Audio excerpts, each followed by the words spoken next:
musu, haka rabbi ya so ya gan mu. Nasarar ita ce ta bi mu, to haƙurin mu ya taimake mu. Duk wata nasara tana da nasaba, addu'ar uwa ita ce fasila. Ita ce fasila, da sun ga mu sai mu ba su dala. Sai gani da motata, ga gida har da sola ma, ko abinci da toka ma, everywhere no sofa ma. Mai fili farara, zo mu je mu gwada, dole za mu gwada. Nasara, nasara, nasara, nasara, nasara.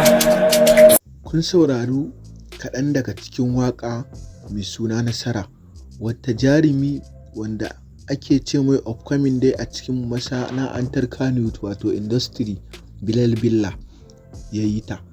Yana taka rawar gani sosai a cikin masana'antar Kannywood, duk da dai shi baya harkar fim sai dai harkar comedy, amma kuma ya samu lambobin yabo da yawa a ɓangaren waƙa, wanda shi kansa ba zai iya gane abin da waƙa ta kawo mai ba, saboda abubuwan da waƙa ta sa matsayin da waƙa ta kai shi matsayi ne kala-kala, wanda shi kansa bai taɓa tunanin cewa zai kai matsayi kan da ya je ba, wanda ya kai a wannan lokacin. Ya samu kuɗaɗe da tarin yawa, kuma ya samu gidaje tare da motoci masu tarin yawa.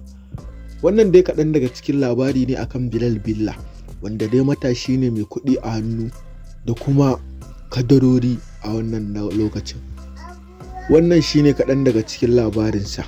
Idan wannan zuwanka na farko wannan channel ɗin namu, ka daure ka danna mana subscribe, kana ka danna ƙararrawa domin samun sababbin shirye-shiryenmu da zarar mun ɗora.